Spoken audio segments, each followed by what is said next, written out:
à Dieu. Bonjour, bienvenue à chacun. Je commencerai par ce verset dans Philippiens chapitre 4, verset 4. Réjouissez-vous toujours dans le Seigneur, je le répète. Réjouissez-vous. Amen. Paul encourage à se réjouir dans le Seigneur. Et même si les circonstances parfois extérieures jouent contre nous, nous voulons puiser notre joie en Jésus, comme nous rappelle ce texte de la Bible. Fais de l'Éternel tes délices et il te donnera ce que ton cœur désire. Et nous voulons faire de Jésus nos délices. Alléluia. Ce matin, nous voulons avoir les yeux fixés sur Jésus. Il est notre Sauveur, notre Seigneur. Alors je laisse tout de côté ce matin. Tout ce qui viendrait envahir mon esprit peut-être. Tout ce qui viendrait faire obstacle, barrière. Et je me concentre sur la personne de Jésus. Et nous sommes là pour le louer et l'admirer ensemble. Alléluia. Je célébrerai le nom de l'Éternel ce matin.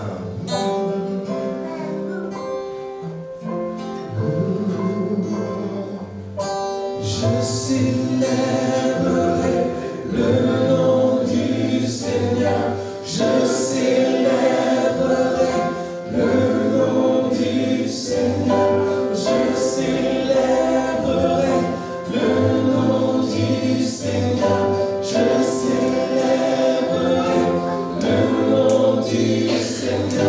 Je célébrerai le nom du Seigneur. Je célébrerai le nom du Seigneur. Je célébrerai le nom du Seigneur. Je célébrerai le nom du Je célébrerai le nom de celui que mon cœur aime. Oui, je bénirai le nom de mon Sauveur. Je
l'Esprit de Dieu, c'est la mer qui ne sépare. C'est l'Esprit de Dieu qui l'entraîne nos combats. Peuple de Dieu, lève les mains pour l'adorer. Peuple de Dieu, ouvre ta bouche. Dieu veut parler à l'agneau de Dieu. Soit la gloire dans les lieux très hauts. À l'agneau de Dieu, la victoire, vive notre héros. Peuple de Dieu, lève les mains pour l'adorer. Peuple de Dieu, ouvre ta bouche. Dieu veut parler. Peuple de Dieu, lève les mains pour l'adorer. Peuple de Dieu, ouvre ta bouche. Dieu veut parler. Peuple de Dieu, lève les mains. Peuple de Dieu, lève les mains pour l'adorer. Peuple de Dieu, ouvre ta bouche. Dieu veut parler.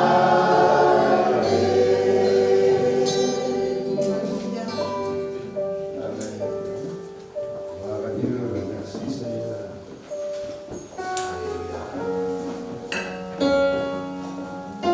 C'est auprès de Dieu que nous voulons nous tenir ce matin. Nous sommes bien auprès du Seigneur. Et si tu as peut-être l'impression d'avoir lâché la main du Seigneur, peut-être par les circonstances, les épreuves, ce chant qui attire-moi à toi. Sans toi, réalise, sans lui, nous ne pouvons vivre. Nous avons tellement besoin de lui. Nous sommes si petits, il est si grand. Et nous voulons nous confier en lui. Nous voulons demeurer auprès de lui, auprès de notre Père. Chantons ce chant. Attire-moi à toi. Tu es mon désir.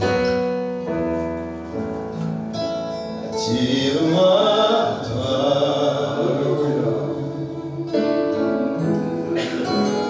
Ne me laisse pas. Je veux tout abandonner et restaurer notre amitié. Tu es mon désir. Je ne veux que toi. Rien ne peut te remplacer. Dans tes bras, je suis rassuré.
cieux déclarent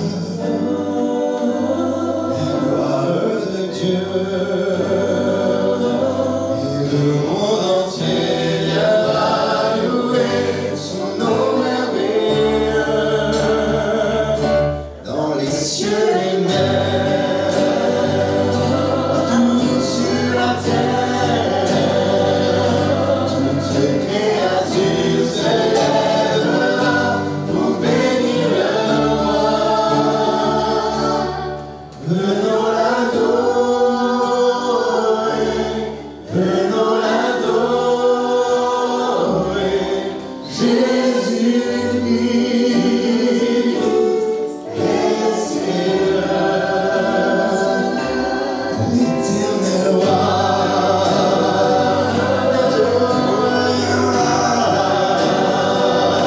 Et bien que la terre passera, il demeurera. Venons l'adorer, venons l'adorer, Jésus-Christ est Seigneur. Venons contempler, venons assurer ses pieds, Jésus-Christ est Seigneur.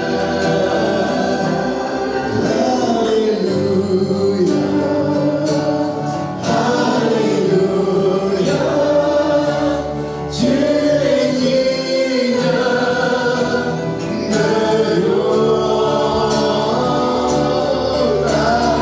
Alléluia, tu es digne de louange. Alléluia,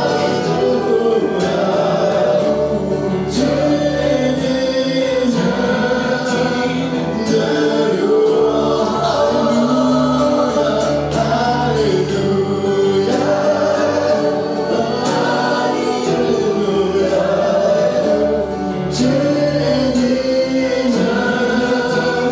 de louange.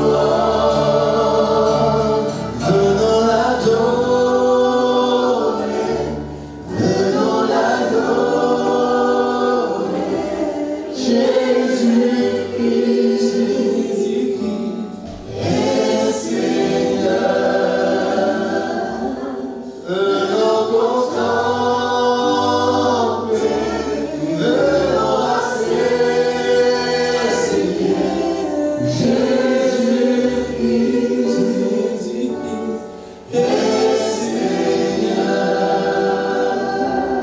Jésus-Christ est Seigneur. Jésus-Christ est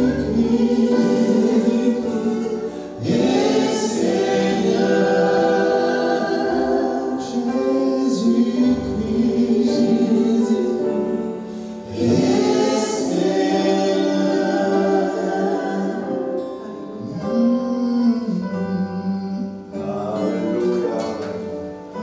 Le Seigneur le sait. Alléluia. Que Dieu soit béni. Ce matin, nous allons ouvrir la parole du Seigneur dans l'évangile de Jean au chapitre 13 et au verset 22. On va lire même au verset 21. Jean 13, 21. Ayant ainsi parlé, Jésus fut troublé en son esprit et dit expressément, en vérité, je vous le dis, l'un de vous me livrera. Les disciples se regardaient les uns les autres, ne sachant de qui il parlait. Et le verset pour ce matin, un des disciples, celui que Jésus aimait, était couché sur le sein de Jésus. Amen. Nous allons maintenant dans 1 Samuel au chapitre 13 et nous ferons notre lecture au verset 14.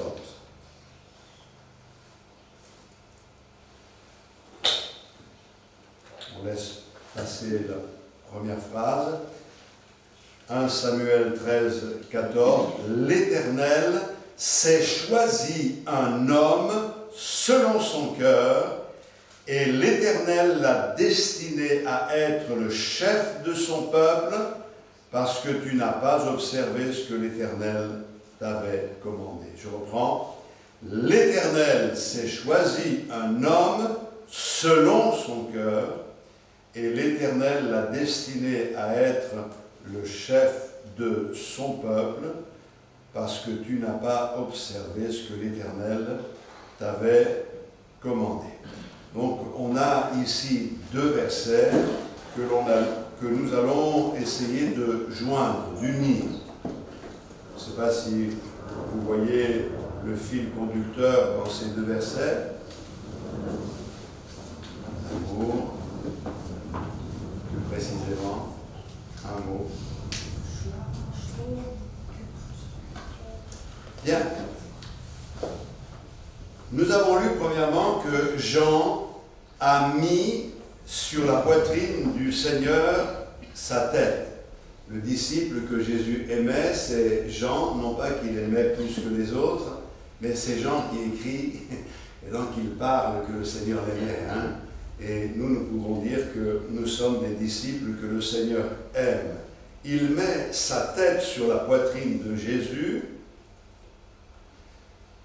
Et je pense qu'à ce moment-là, voilà,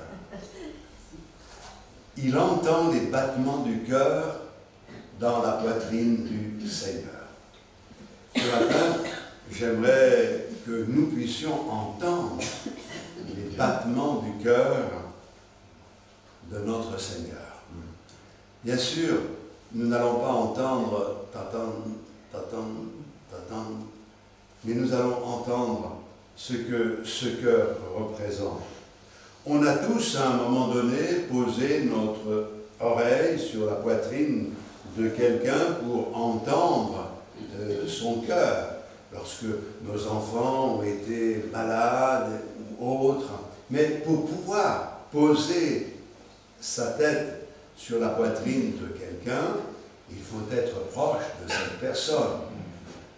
Il ne vous viendrait pas à l'idée, je pense, d'interpeller quelqu'un dans la rue et dire « Monsieur, s'il vous plaît, venez, je dois poser ma tête sur votre poitrine, je veux entendre le battement de votre cœur. » Je ne sais pas ce qu'il vous répondrait, mais s'il vous répond quelque chose de désagréable, bien, il ne faut pas chercher des excuses, c'est parce que vous n'avez pas fait la bonne demande.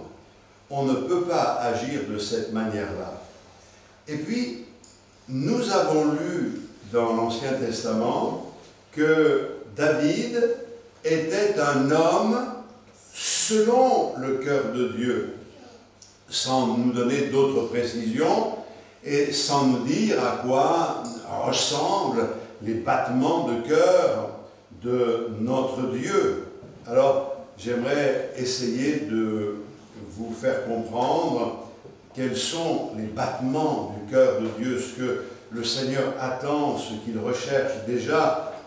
J'aurai certainement l'occasion de le répéter, mais déjà j'aimerais vous dire que le cœur du Seigneur bat pour vous.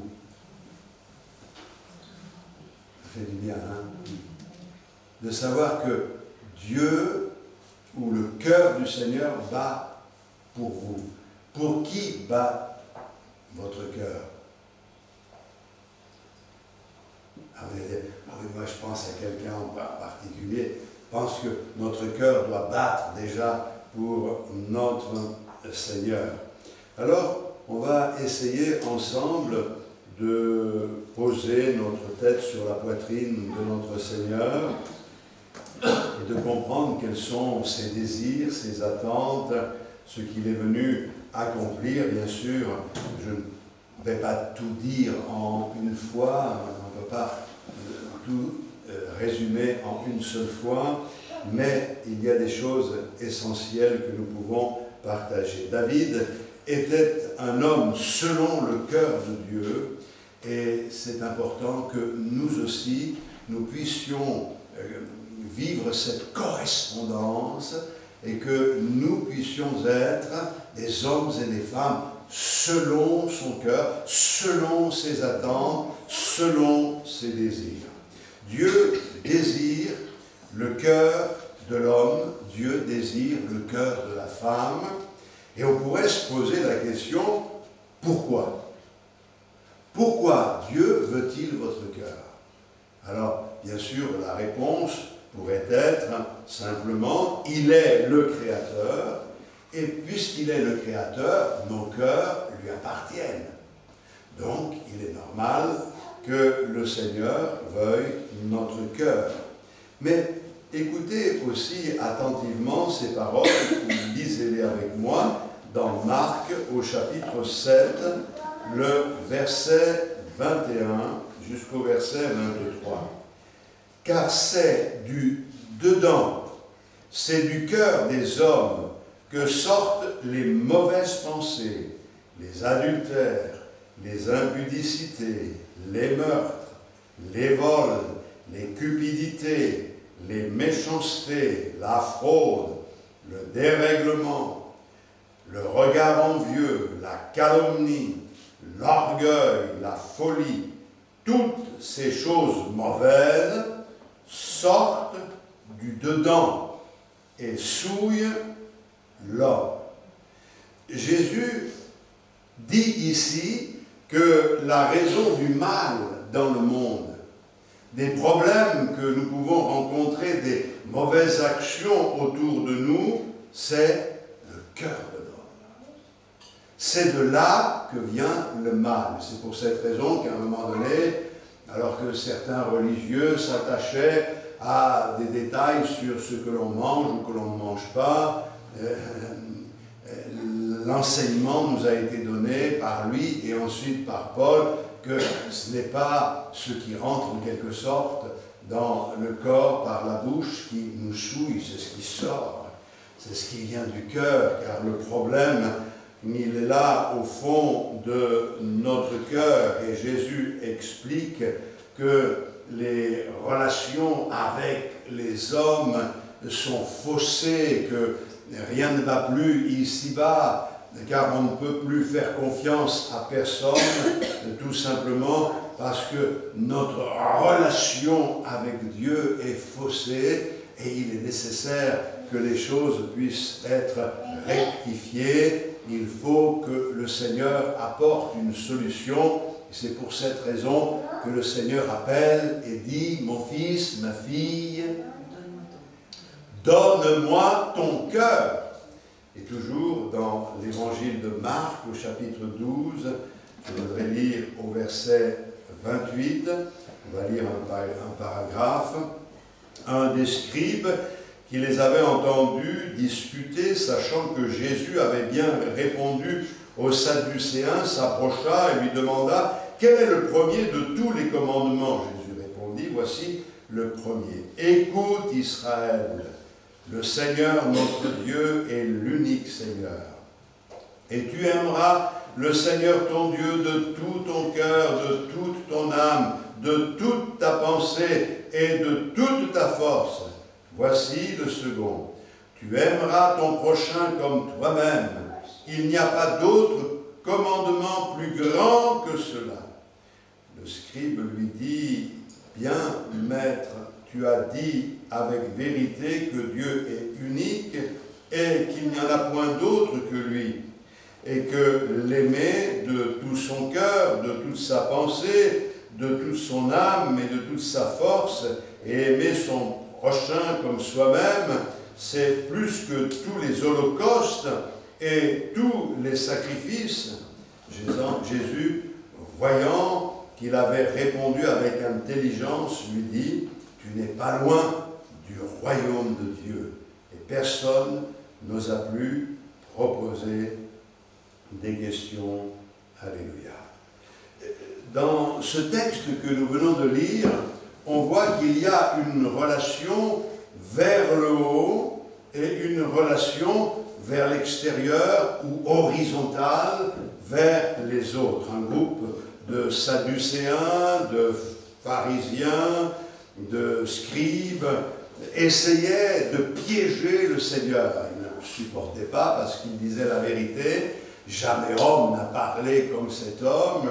Alors ils ont essayé de le piéger, mais si Jésus n'avait été qu'un simple homme, il aurait été facile pour eux de le piéger parce qu'ils ont été perfides dans leurs questions pour essayer de le déstabiliser, etc. Mais Jésus, nous le savons, n'est pas qu'un fils d'homme. Il est Dieu, il est notre Créateur. Et donc, ils n'ont pas pu le piéger, n'ont pas pu le faire trébucher. Et c'est pour cette raison qu'à un moment donné, un homme, un scribe, lui a posé mais une question sincère. Et cette question est celle-ci: quel est le commandement le plus important? Quel est le plus grand des commandements?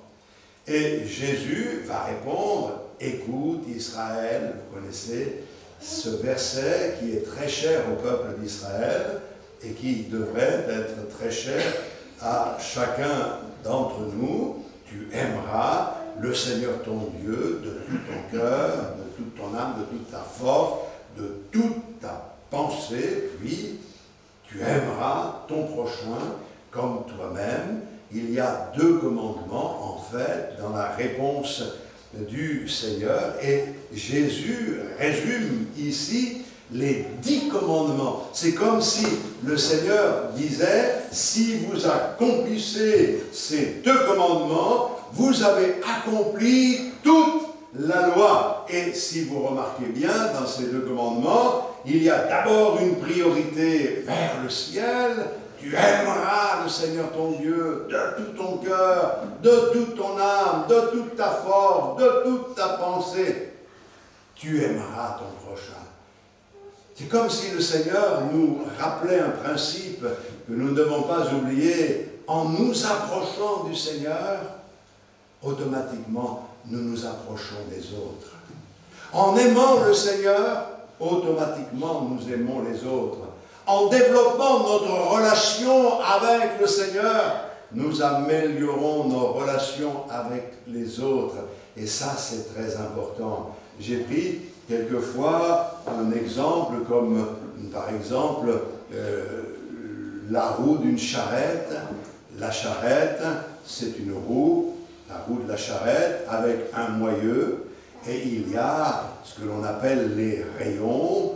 Et vous remarquerez que les rayons sont écartés là, au niveau de la circonférence du tour de la roue. Et quand les rayons se rapprochent du moyeu, ils se resserrent, ils se rapprochent l'un de l'autre. Et c'est un peu une image de ce qu'est la réalité. Plus nous nous approchons du moyeu, plus nous nous approchons du Seigneur, et plus nous serons près les uns des autres. Et c'est pour cette raison qu'aujourd'hui, nous avons vraiment besoin de cette relation avec le Seigneur. Je voudrais quand même que vous réfléchissiez. Une relation avec Dieu, une vraie relation, une authentique relation avec Dieu, peut-elle engendrer le meurtre? Peut-elle engendrer des mauvaises pensées? Peut-elle engendrer le vol, l'adultère, l'envie, la tromperie, l'orgueil, la folie? Notre relation avec le Seigneur et notre amour pour notre Seigneur interdit, non pas comme une loi qui interdit, mais interdit parce que quand on a goûté à cette réalité, il ne peut pas en être autrement. N'est-il pas écrit que celui qui est né de Dieu ne pêche plus car il ne le peut pas? On va bien dire, on est tous des pécheurs. Bien sûr, nous sommes tous faillibles. Mais lorsque notre nature est transformée, la nature nouvelle n'est pas attirée vers le mal, elle est attirée vers le bien. Et c'est pour cette raison qu'on ne peut plus que pécher, dans le sens qu'on ne peut pas, il y a des limites, et quand notre chair est amorcée d'une manière ou d'une autre, il y a automatiquement cette relation avec le Seigneur qui rentre en ligne de jeu et qui fait que les choses se règlent dans nos vies. Combien de fois c'est arrivé que nos colères ou peut-être nos mauvais sentiments se sont transformés en de l'amour parce que nous avons réalisé la grâce de Dieu. Alors, si quelqu'un ce matin est à bout de souffle ici, ou peut-être comme ça passe aussi sur YouTube, certains, et qui nous écoutent, ils sont quand même bien nombreux, que Dieu les bénisse abondamment. Si certains sont à bout de souffle dans leur relation, dans le couple, je pense qu'il y a une solution. S'il y a un problème de relation avec les enfants, avec les amis, avec les collègues, avec les frères et sœurs, eh bien, je crois que il y a une possibilité pour nous qui sommes chrétiens de voir les choses évoluer. Et nous ne devons pas regarder ça comme une fatalité. Nous devons croire de tout notre cœur que notre Dieu a le pouvoir de tout restaurer. Bien sûr, chacun doit faire sa part. Quand je parle de la relation entre nous et nos frères et nos sœurs, soyez en paix avec tous, autant que cela dépende de vous. Et il y en a, ils n'ont pas envie, ils sont toujours en train de faire la guerre, ils pensent qu'ils sont grands quand ils font du mal aux autres, que Dieu les bénisse, qu'il parle à leur cœur. Mais nous, ce matin, nous posons notre tête sur la poitrine du Seigneur et nous entendons les battements de son cœur. Nous savons qu'il vit, que cette vie est une vie nouvelle, une vie magnifique, une vie merveilleuse, une vie qu'il nous communique.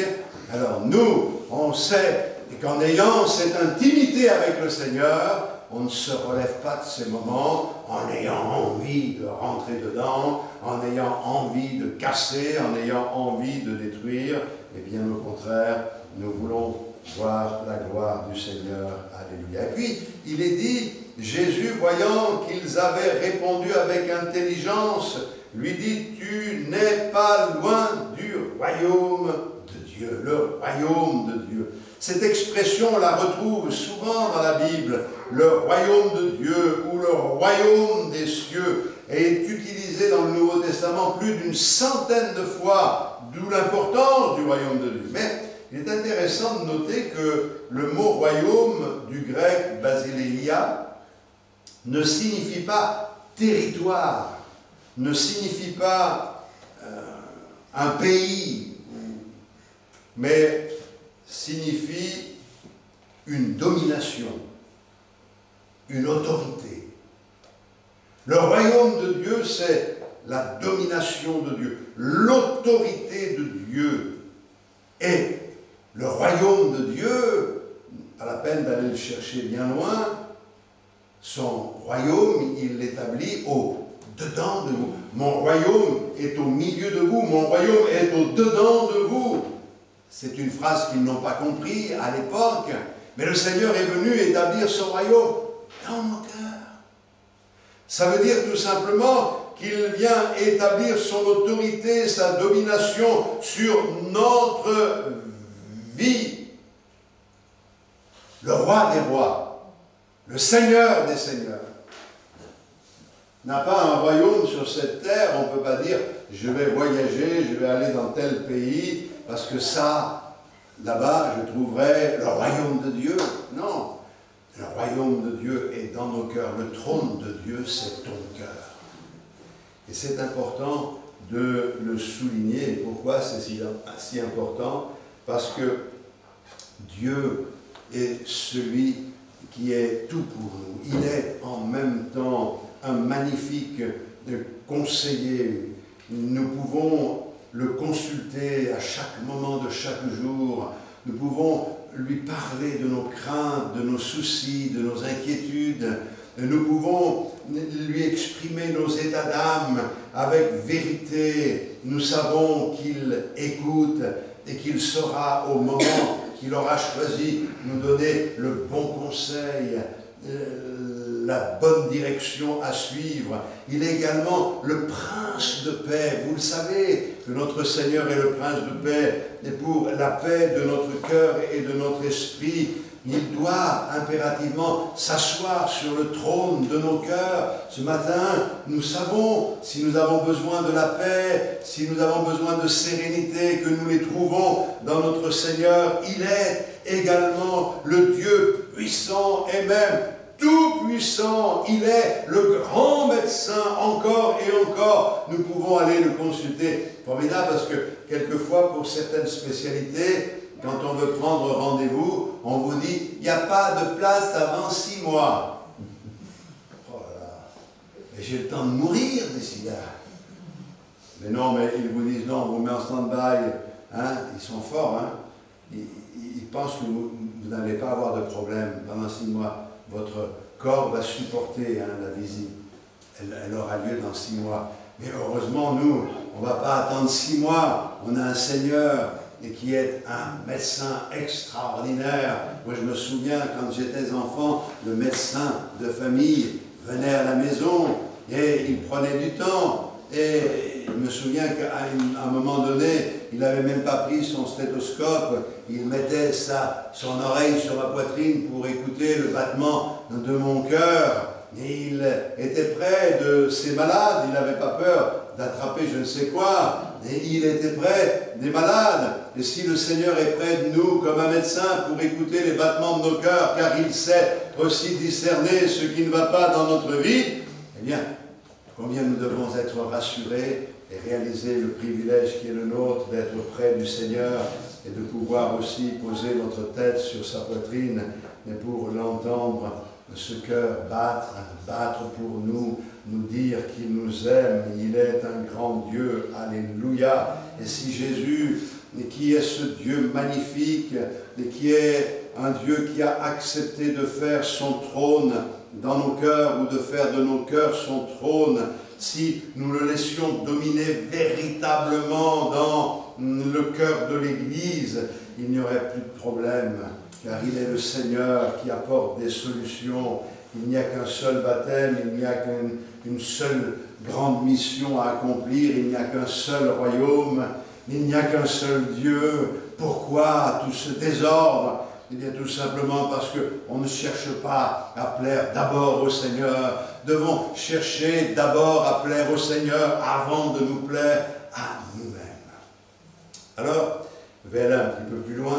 Dieu désire créer en nous de nouveaux cœurs, comme cela est prophétisé.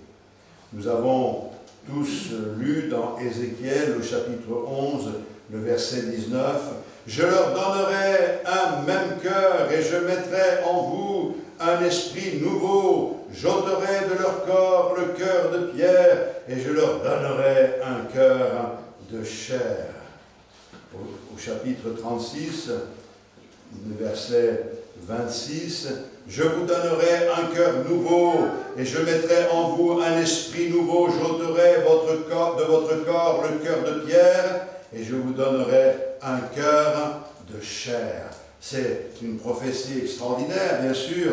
Nous comprenons ce que cela veut dire aujourd'hui, étant donné que la nouvelle naissance, c'est vraiment le cœur de pierre qui est ôté et un cœur de chair qui nous est donné, un cœur de pierre. Ça ne peut pas battre.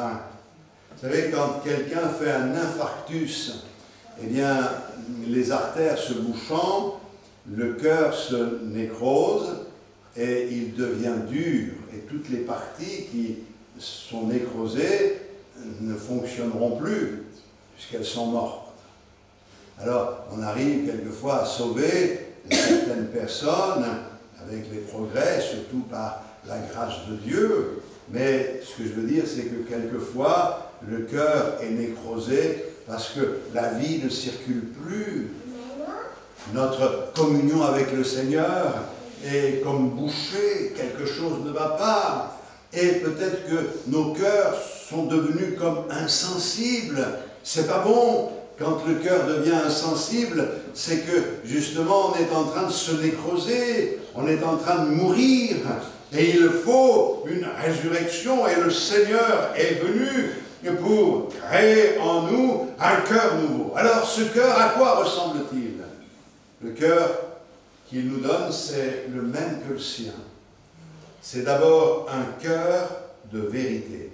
Je vais vous lire une citation anonyme est intéressante parce que la relation entre la vérité et la sainteté est similaire à la relation entre la lumière et la vision.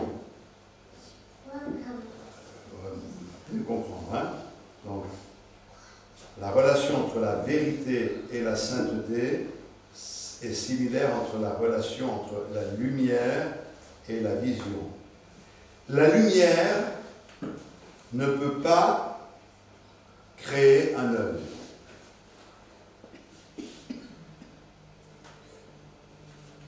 La lumière ne peut pas donner la vision.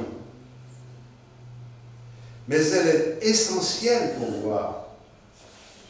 Elle est indispensable partout où la lumière pénètre, elle dissipe les ténèbres et met tout en évidence.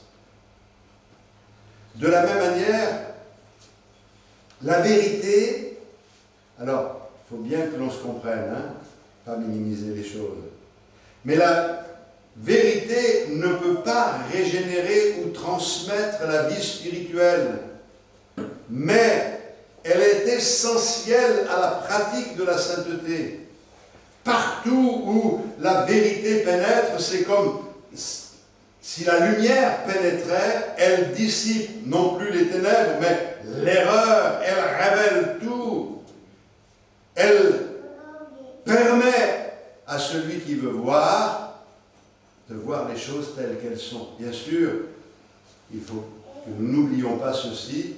La vérité, c'est pas seulement le fait d'être au clair, de savoir ce qui est bien, de ce qui est mal, mais c'est aussi une personne, et cette personne, c'est Jésus-Christ, qui a le pouvoir, lui, de créer en nous des yeux neufs, des oreilles neuves. Mais comprenons-nous bien, vous pouvez avoir la vérité, vous pouvez lire la Bible, vous pouvez connaître ces choses, mais si vous n'avez pas été régénéré, si vous n'avez pas une vue qui est la vue selon le résultat du miracle que Dieu accomplit dans une vie, eh bien vous n'y voyez rien. La lumière peut briller autour de vous, vous ne distinguez rien si vos yeux ne voient pas. Il faut d'abord un miracle, ce miracle s'accomplit, et ce miracle nous amène à découvrir ce qu'est la vérité. La vérité, nous avons besoin de l'embrasser. Cette vérité, nous devons la prendre comme une ceinture qui va tenir le vêtement de justice que nous avons revêtu. La vérité ne doit pas s'éloigner de nous. Nous devons être vrais dans nos relations avec Dieu, dans nos relations avec les hommes. Nous devons être vrais dans toute notre conduite. C'est indispensable. Et je crois que c'est un désir de chacun d'entre nous. Dieu nous parle par sa parole. Aujourd'hui, on n'aime plus la parole comme on devrait l'aimer. Il y a comme une négligence de la parole de Dieu qui fait qu'on apprécie les choses selon ce que l'on ressent. Je marche dans la vérité, oui, mais c'est quoi la vérité pour toi? C'est ce que je ressens, je pense, je cherche à faire le mieux. C'est pas ça. La vérité, c'est de suivre la voie que le Seigneur a tracée d'une manière claire et révélée dans sa parole. Quand nous avons un cœur vrai, quand nous avons un cœur droit, nous voyons les choses comme Dieu les voit. Et c'est important parce que la santé spirituelle de chacun dépend de cette relation avec le Seigneur. Dieu veut donner à ton cœur d'être en bonne santé.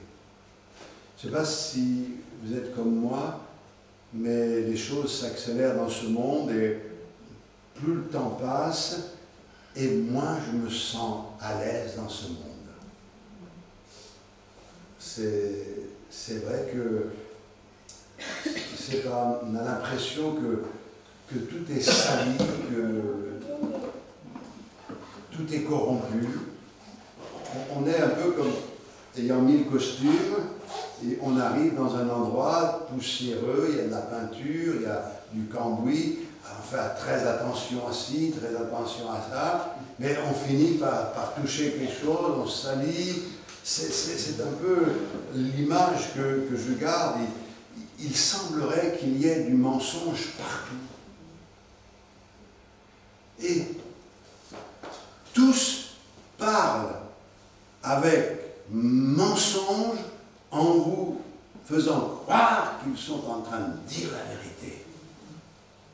Et avec le temps, on se rend compte qu'ils ont menti, mais bon, on passe d'une chose à l'autre, on ne s'en souvient pas. Heureusement, quelquefois, on nous rappelle les mensonges qui ont été là, la tricherie, la tromperie.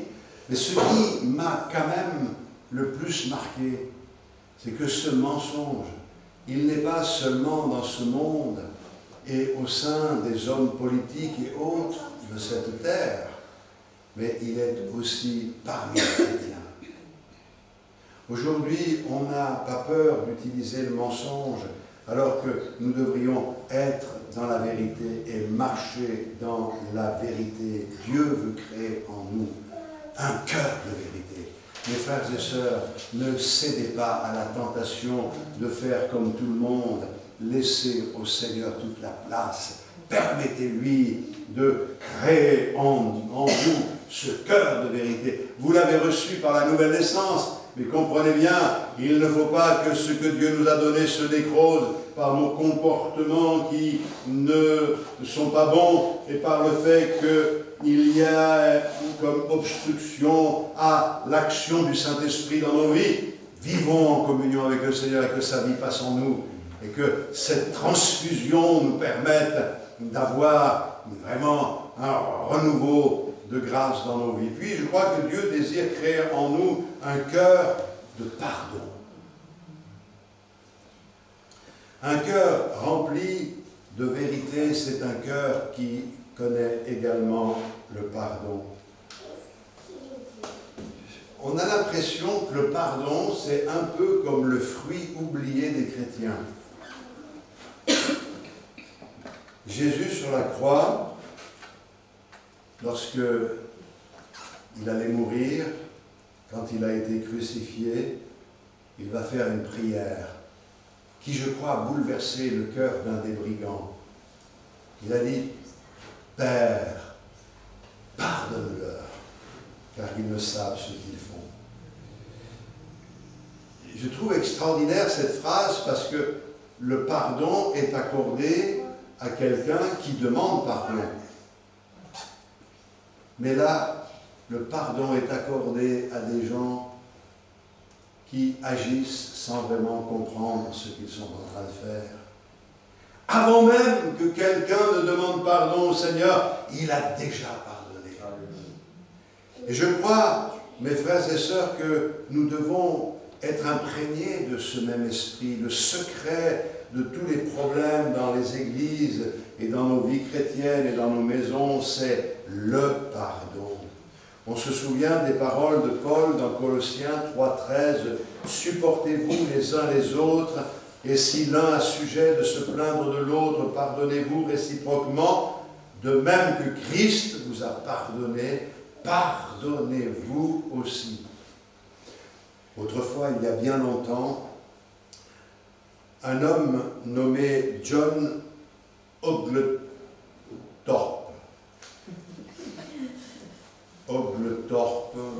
T-H-O-R-P-E, a parlé à John Wesley. Vous avez entendu parler de John Wesley. Et cet homme lui a dit « Je ne pardonne jamais ».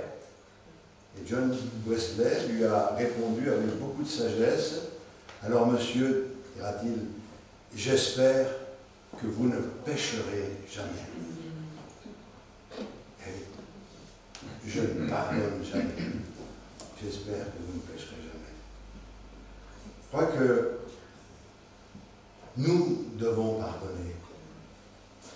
Ce n'est pas quelque chose qui devrait être une obligation, mais ça doit couler de source, puisque le cœur que le Seigneur nous donne, c'est un cœur de pardon.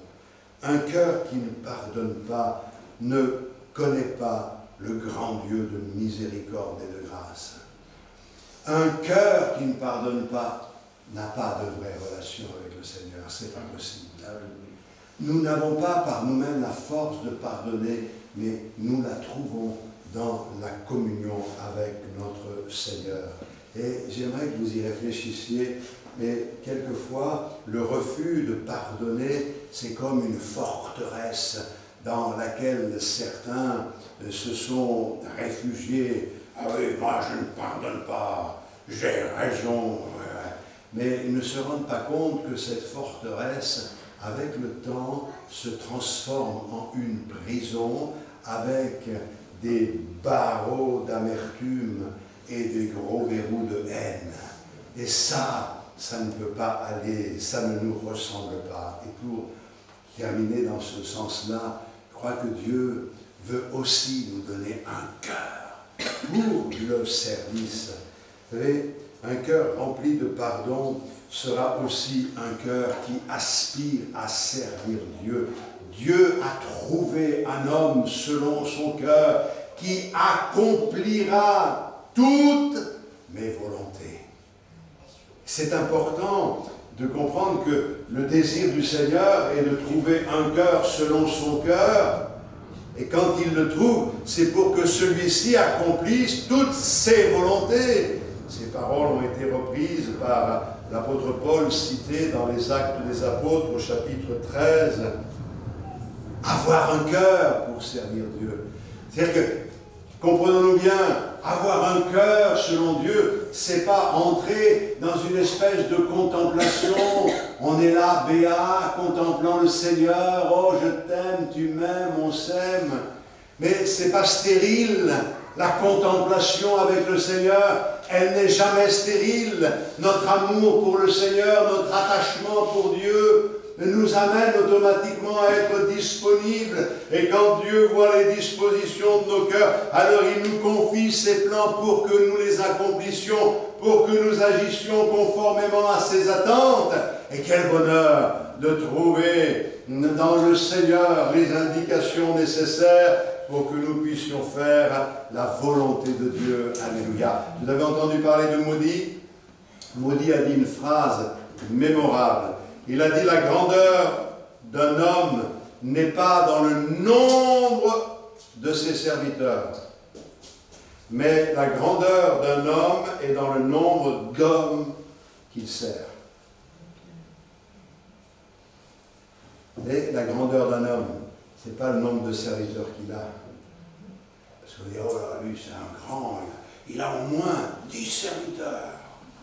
Non, la grandeur d'un homme, c'est dans le nombre des personnes qu'il sert.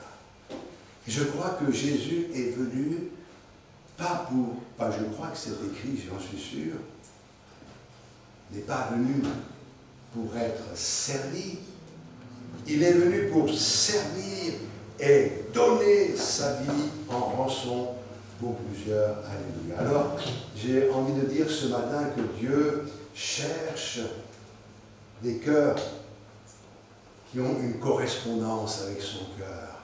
Ces cœurs qu'il crée en nous, il les cherche.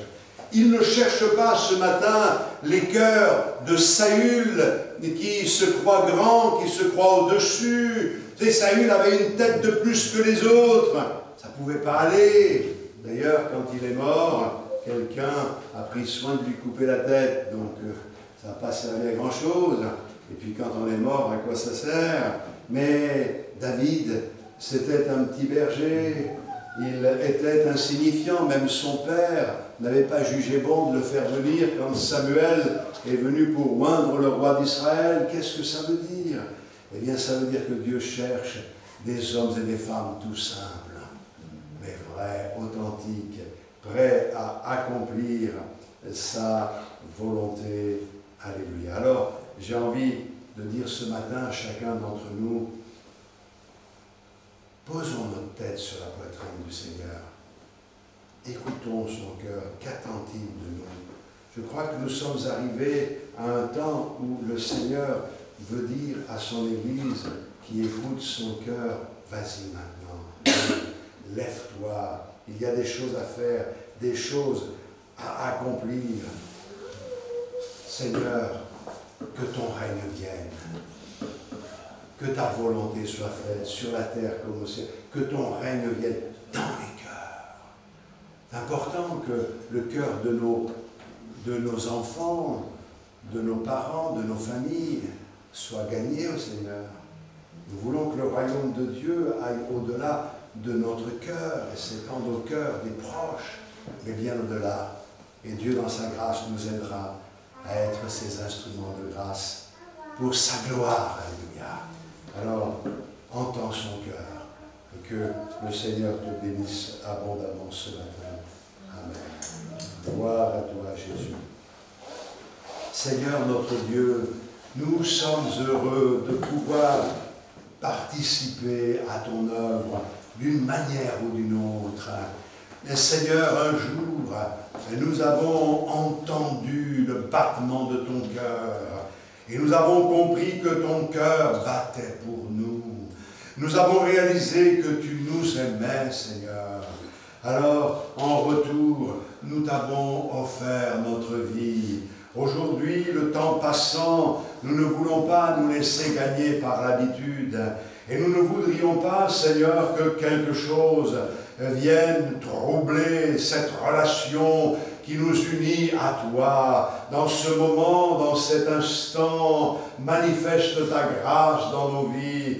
Aide-nous, Seigneur, à rétablir une communion forte avec toi et que cette communion que nous établissons entre la terre et le ciel et qui a été déjà initiée par ta venue sur cette terre et l'envoi du Saint-Esprit puisse être accompagnée d'une relation claire, vraie, à l'horizontale, en destination des hommes, quels qu'ils soient, de nos frères, de nos sœurs, quelle que soit leur position, que ta grâce agisse dans nos vies et que, Seigneur, tu puisses être glorifié dans le nom de Jésus-Christ.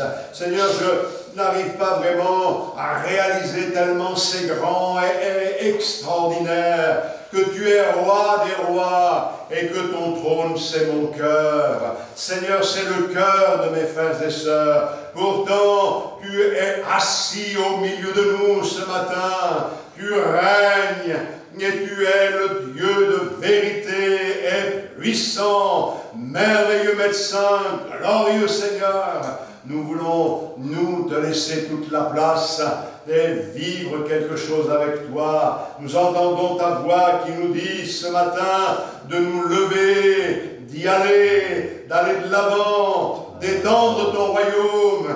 Alors nous voulons répondre à cet appel et nous voulons le faire simplement, mais en toute vérité. Alors Seigneur, que dans les jours qui suivent, et nous puissions voir quelque chose se changer dans nos vies.